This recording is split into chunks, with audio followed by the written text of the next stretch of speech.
Hello, this is Robert Rickover. I'm an Alexander Technique teacher in Omaha, Nebraska.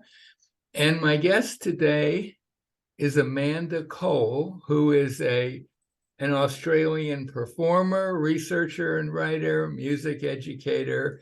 She's currently a research fellow at Griffith University in Brisbane. Notice I got that pronunciation Yeah.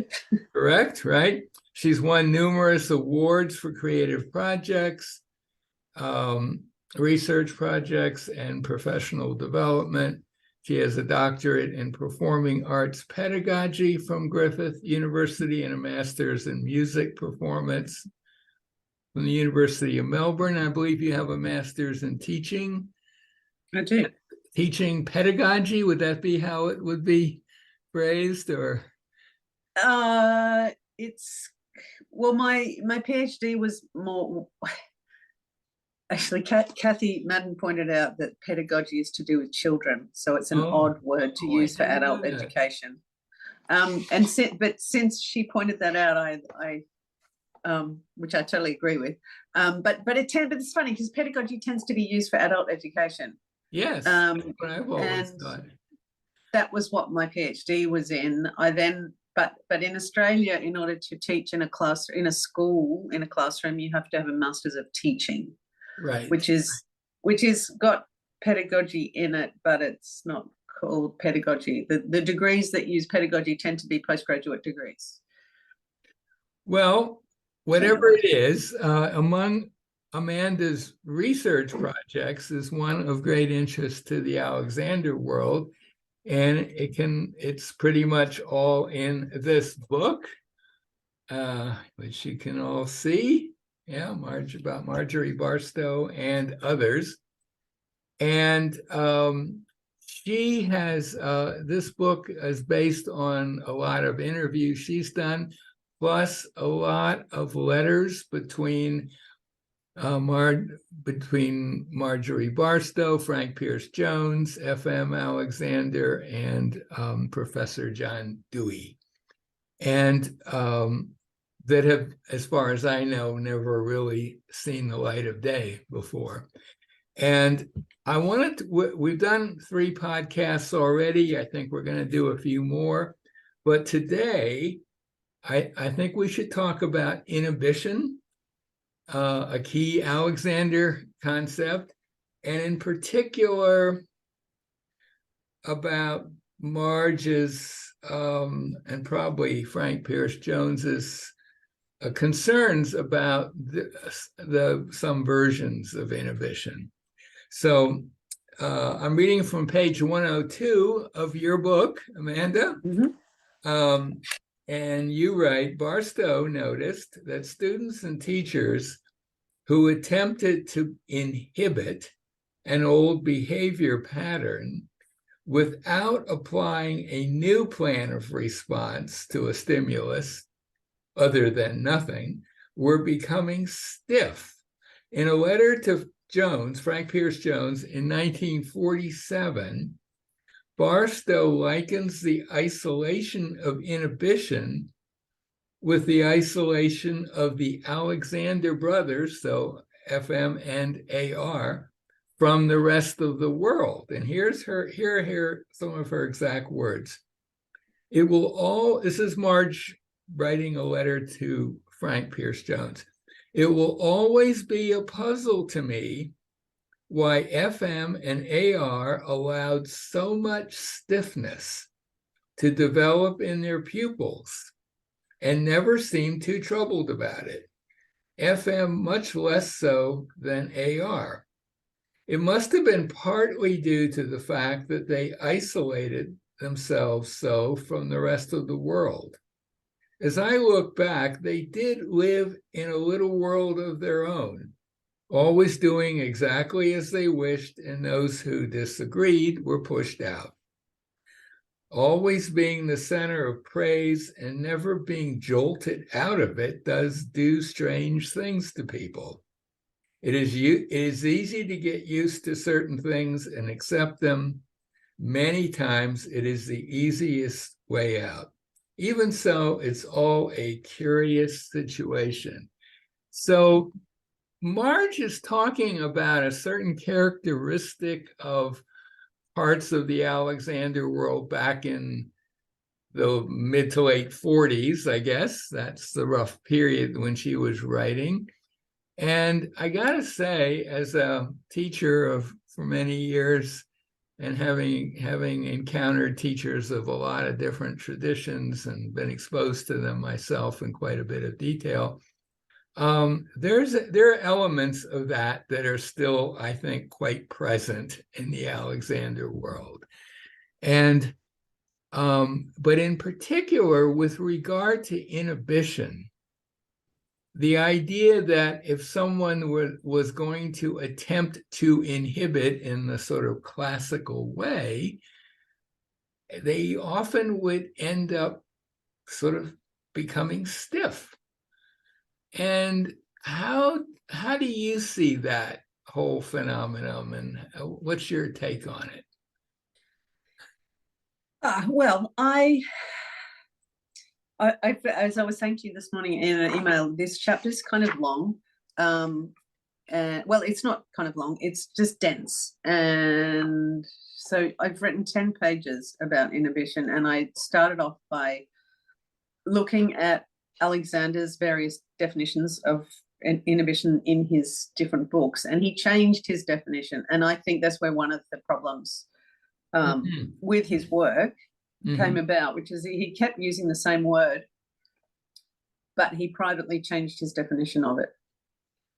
And not just privately, he gave different definitions in his different works without signaling the fact that he changed them. So, for example, in MSI, I found Alexander saying that to inhibit meant to prevent the subconscious habit from happening so that new ways of doing can occur in their place. And then in CCC, his second book, he said, this really means that in the application of my technique, the process of inhibition, that is, and then he explains it, the act of refusing to respond to the primary desire to gain an end becomes the act of responding. So this is where I think that that this is the definition that Marge used. He then went on in Use of the Self to describe the need to inhibit the misdirection associated with the wrong habitual use of my head and neck when the stimulus came to me to use my voice. So that is, he says, I should be stopping off at its source my unsatisfactory reaction to the idea of reciting, which expressed itself in pulling back the head, depressing the larynx, and sucking in breath. So, and then I went on to describe the fact that in looking at these different definitions, I identified the possibility or the fact that he did use this nothing phase as a temporary phase, and Marge then questioned whether that was even necessary. And it was actually on an interview that you did with, now I can't remember whether it was Michael Frederick. Probably Michael else. Frederick, I'm guessing. One of you, who I mentioned this, I quote it in the book, I just can't remember exactly who said what. One of you said that Marge likened it to doing a U-turn on the freeway. Yeah, I read that. Actually, a little correction here. Yes. That was what had happened was Marge was asked in front of a very large group, getting close to lunchtime. People were dozing off. But someone said, Marge, how come you never talk about inhibition? And of course, everyone sprung to awareness, because it's true that the word, I don't believe I ever actually heard her before then use that word. But she said, after a long pause, well, that's all I ever talk about. And then she went on to say something along, I wish I had the exact quote, I don't, but something along the lines, if inhibition is not doing something you don't want to do, then if you do something else, that should take care of it. And I was the one who thought about this for a while, and I thought, well, you're driving down a highway and you realize you're going the wrong way. That could happen. How do you inhibit that? Well, you don't just do an immediate U-turn. It's just not possible, really, on most, like a two-lane highway. So what you would probably do is pull off to the shoulder and assess the situation in terms of traffic. And if there were no cars coming for some distance, then you wouldn't even have to stop. You just slow down and do a U-turn, and you're going back the other way. Or you might have to stop for a little bit, because if there are a lot of cars coming, that's not a great maneuver. And I thought that kind of encapsulated what Marge was about with inhibition. And in the Alexander world more broadly, the question that has often appeared in discussion groups and debates and so on is inhibition an activity, or is it no activity? Is it a noun, or is it a verb almost? And I would say Marge would have come down pretty strongly on the verb side of things. Whereas some teachers, I think a lot of teachers today, see it as a complete straight up stop. And you don't do anything. Which is still a verb. Is it a verb? Stopping is a verb. To stop is still a verb. Yeah, you're right. Maybe it's just that we won't go there because it's not. That's not interesting. Not worth.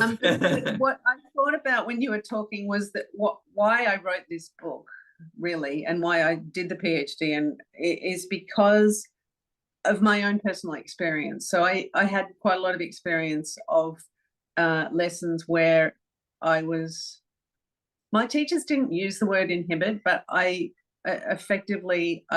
they were trying to get me to stop a pattern, and I would get stuck on that. And then when I encountered Kathy Madden's teaching, I didn't get stuck anymore. I just got better at singing. And the Alexander technique made total sense to me. And it wasn't just because my singing got better, it was because I understood what the words meant, and I understood how to use them, and I understood how to apply them, and everything else just fell away. And so that to me was just just a revelation to me that I could actually, after 10 years of and look, it was useful. I wouldn't have kept on going with it for 10 years. Sure, absolutely. But it was confusing, and it was frustrating in that sometimes it would work and sometimes it wouldn't. Sometimes I would have an amazing experience and I would hang on to it in my practice room at home and try and reproduce it and get nowhere. And so it was Kathy's, understanding where, and obviously Kathy has added her own levels of clarity to what she learned from Marge. Yeah. So want to give her credit as well. If she wasn't writing her own books, I'd write a book about Kathy as well. She doesn't need a book about her. Yeah. So it was just such a massive difference in terms of its usefulness to me as a performer. Yeah. That I realized I'd been spending a lot of time thinking about unconstructive and not very useful activities that felt quite nice sometimes. And they gave me a little bit of support when I was practicing and a little bit of support when I was performing. But when I discovered Kathy's approach, I just felt like I'd only been doing 10%. Yeah, and just if I can interject another personal note here, I trained in England in the late 70s, early 80s, and I don't remember ever hearing anyone on my training course ever talking of using the word inhibition. It just wasn't there. The only place I, in retrospect, encountered it was with, I did take some lessons with Patrick McDonald. Yeah. My training course was a Walter Carrington offshoot. He sponsored it and he would show up there, and I went to his his training course, a number of times a year. But I also had lessons with McDonald, who was taught in a very different way. And he would when he did chair work and table work and lunges and this and that. And with chair work, he would say, okay, I'd be standing in front of a chair, and he'd say, okay, I'm going to take you in, I forget what exact words, something, I'm going to take you into the chair, and your job is to say no. And you're not doing it. And the problem he had with me is I took that as just resisting it. And Right. he had to work around that. And then he would finally get me to just, say no, but not actually fight him in that process. Right. Well, that sounds like a very unclear It instruction. was unclear, but it was his way of working. But I think that was inhibition taught by his version of it. And Marge, when I first met Marge, of course, she didn't talk. She never mentioned inhibition either. And No. to be honest, this was like maybe a good 10, 15 or more years into teaching. Inhibition was not something I gave much thought to, although I know in the Alexander world, it's really considered important. But the other thing I'd add to the mix was that another of Alexander's students, Margaret Goldie, who I think you mentioned once or twice in the book, but your book is not primarily about her. She was off on her own in London at that time and critical of everybody else, mainly because they weren't teaching inhibition the way she felt it should have been taught. And I never had lessons with her. I wish I had, but I've read a lot of her stuff, accounts of lessons with her. And I wish now I had. But her take on inhibition seemed to be something different from sort of the mainstream teaching method in London, and also maybe a little different from Marge Barstow. And I don't know, I don't feel like I can really specify exactly what that difference is, but she was very critical of other training, all of them, she said. She even said, quote, I think we should just get rid of all the training courses, and then maybe we could start one up that actually taught the real deal or something like that. Right. She was very outspoken in her own way.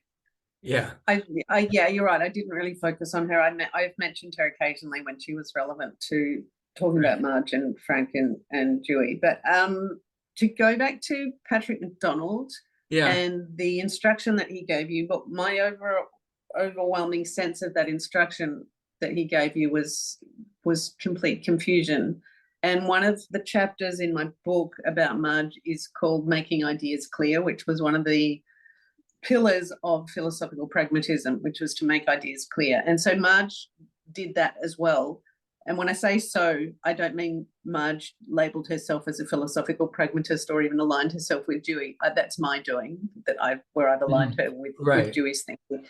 But I still just marvel at the alignment of Marge's teaching with John Dewey's thinking. And that's my first chapter on Dewey's principles in Barstow's teaching, making ideas clear. So I think I even quote Patrick McDonald at the head of one of the chapters, where he's describing a student who comes out of a lesson with Alexander and says that he can't understand. He said, Alexander's a wonderful man. He's just had a lesson with FM Alexander, and the student comes out and says, FM's a wonderful man. He's a wonderful man, but I can't understand the word he says. And Patrick McDonald's response to that is, yes, and you really shouldn't understand what an Alexander teacher says to you at first. So in my understanding, and I should qualify everything I say about that because I never met Marge, she would have been totally impatient with that as an idea about a first Alexander technique lesson. She definitely would not have And so what I see that she did with inhibition was to, in order to clarify it, she stopped talking about it because there was so much baggage in it, and I don't think it's a very useful term, and it's especially not helpful for performers. Mm-hmm. And I think that the Alexander technique is such an amazing gift to performers that why would you want to put performers off by using that word? You know, another example of someone who saw the problem of another teacher who completely got that issue of students not understanding what he would have talked about if he did was Walter Carrington.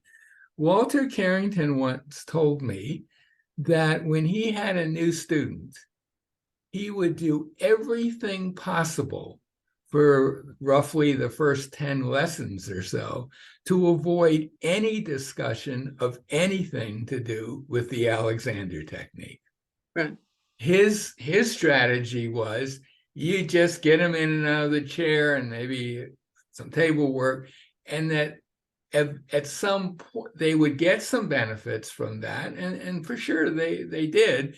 And then at some point you could start introducing Alexander concepts and talking, but it wasn't worth trying right away.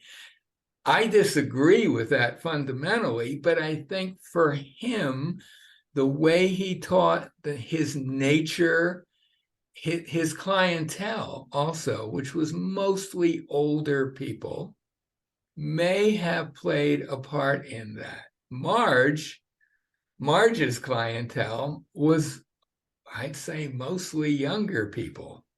Right. Yeah. So part of it, the has to do with who you're teaching and what the situation. Of course, Marge was working in groups, and Walter was not. He was, you had private lessons in his office. That is one way of dividing, like to say that it's about the clientele. But I still think that doing what Walter Carrington did gives a totally different message about what the Alexander technique is. If it's totally passive for the student and you're not speaking, you're just doing something to the student. Oh, he did speak. Walter he did was speak. a Okay, he just didn't mention the other. But did he talk but about? He just didn't talk about did he talk about other things? Right. Yeah. So was he doing what Alexander did? Walter's lessons consisted of him doing Alexander stuff with you, and him pretty soon after the beginning of the lesson, a little patter would start, a kind of he would just kind of go off on odd tangents, but I think it was kind of effective for what he was doing. And he would always end exactly on the half hour when the lesson was over. It was kind of a tour de force what he was doing. Now, when he was working with someone like me, who was a teacher trainee, he obviously said a lot of different things that he would to a new student. But he had this little talk. He would give a talk, and it was different each time. And somehow it worked. I mean, he had a certain kind of personality that would allow for that, where that worked for him. I would go crazy doing that. Yeah, well, I mean, to a certain extent, when you teach, you are teaching yourself. So, I mean, there's validity in just doing your thing and just, I don't know, passing whatever it is on that the student needs. Mm-hmm. But I still think if someone's signed up for an Alexander technique lesson or a piano lesson, for that matter, then there is, for me anyway, I'm not talking about anyone else, but for me, I would expect to learn about the Alexander technique, or I would expect to learn about how to play the piano rather than have what I heard. I mean, from what I've read, it seems that Alexander would talk about anything and everything while he was working on a student rather than working with a student. And that's like talking about everything but what's actually going on then precludes working with the student. It means you have to work on them as if you're giving them a massage. Because, the kind of conversation you might have with a masseur while you're having a massage, if the masseur speaks, some are silent, and sometimes I don't want to talk if I'm having a message, but that kind of, you can just talk about anything while they're working on you. But I think if you do that while you're teaching the Alexander technique, you're giving the message that it is like a massage and the student doesn't need to do anything. Mm-hmm. And there was a kid in Frank Pierce Jones's book where Frank Pierce Jones describes, or quotes a boy in the Stowe School, I think it is, Mm-hmm. Who said that Alexander would just basically entertain them while he walked around and talked about how terrible the food was in America and anything not actually pertaining to learning how to use the Alexander technique. Anyway, we've strayed from the topic of inhibition. Yeah. Well, one of in your book, you mention a quote by Alexander that I had overlooked. It's in the Bedford Lecture. So it's available in articles and letters, that book, where he's demonstrating his technique to a person from the audience who I think they were all like physical education students. Yes. Yeah. And he says something like, okay, when you sit down, we're going to sit down and you're going to think, I'm not sitting down, or I'm just, when he gets close to the chair, I'm just going to let the chair support me. I'm not, but not any I'm sitting down, more like almost like I'm not sitting down, pretty close to that, which would be, I'm not sitting down would be, I think, a classic negative direction. Yeah. These days. And the other place where he kind of illustrates direction is there's an aphorism or a quote where I think one of his students says, oh, I see, when I'm not breathing, I'm breathing. And apparently Alexander thought that was exactly right. In other words, if you think I'm not breathing, another negative directions, and that's all you do is just think it. You don't stop breathing. You just, I'm not breathing. With a little help, most people immediately will notice expansion in more fullness in their breath, often quite dramatic, especially if you're lying down or sitting in a chair or something. You're not doing a lot of movement. So I think he didn't pull it together well. And as you said, he had different versions. And to quote Walter again, I used to ask Walter, well, how come he didn't change that if he thought it was, if someone said, hey, that's really not a smart thing to have said. And Walter said, well, Alexander's take on it is, when I write a book, I'm writing about what's going on right now, and I don't want to go back and change stuff, which isn't entirely true, because he did go back and change stuff, but he didn't change a lot of things. And so some of them, his more problematical writings got repeated in later editions. So, I think we're dealing with inhibition. It's like he had ideas about it, they changed, but he wasn't terribly good at actually giving simple, concrete examples that anyone could grasp right away. Whereas with negative directions, you can do that pretty quickly with many, not all, but many students. Yeah. Although I do like, the example that you gave of him just now, just saying, instead of saying I'm going to sit down, you're going to say I'm going to let the chair support me. So that was a really great example of something else. Alexander clarifying and making an idea clear, but also replacing an old plan with a new plan.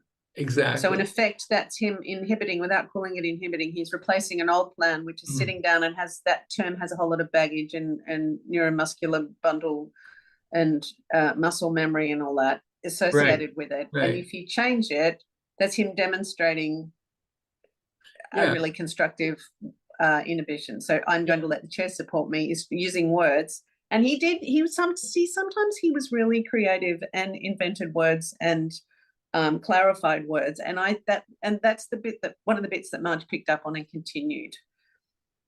Whereas I think many people are against the fact that she changed the language. Like, she didn't talk about inhibition. She just did what she thought he meant by it. And so she took that example, like he was really creative and constructive in that way some of the time in that example you just gave. Exactly. And she took that and ran with that. And then,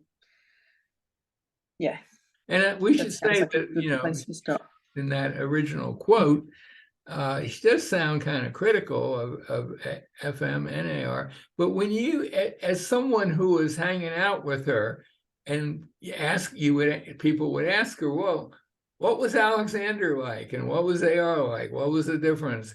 She never got into that. She basically said they were both great. She didn't go in and say, well, FM's kind of isolated there in this little Alexander world, and I'm more. She never, ever said that publicly. No. Because there was no reason to. I mean, she never did anything just to kind of puff herself up. It was more, she was experimenting, she was trying new things, she was always changing how she taught in response to what she encountered. Yeah. And I think, this whole inhibition thing has really, at this point, with the arrival of say negative directions, or sometimes called inhibitory directions, and we have to credit I can't think of her name now, teacher in Massachusetts, who wrote a book and included that in there, and that sort of started the whole idea of negative directions as being a useful thing. And other types of directions that are not negative directions, but also could be said as a kind of inhibition. So I think you have to leave, right? You have to teach French? I'm not actually on today, but I have lots of things to do with my teaching and other projects. So is there any final thought you want to say about this whole inhibition question? The thing I said last, which came from you, actually, you're giving the example of Alexander changing, sitting down to a different, like reconstructing, which is another chapter of my book, reconstructing language, so John Dewey reconstructed philosophy, and I liken that to Marge reconstructing the Alexander technique, but she got that from Alexander. So that's an example of Alexander reconstructing, and I think reconstructing is a much more helpful term than inhibition. So he was basically reconstructing sitting down. Yeah. And that was one of the things that Marge took from Alexander, which I think is one of the most useful and helpful things, and made that one of the pillars of her teaching. Yeah. Well, let's end on that note. My guest today has been Amanda Cole, and this is our fourth conversation, and we're going to have, I think, a few more in a month or two kind of time. Thank you so much, Amanda. Really appreciate you. Thank you, Robert. Take care.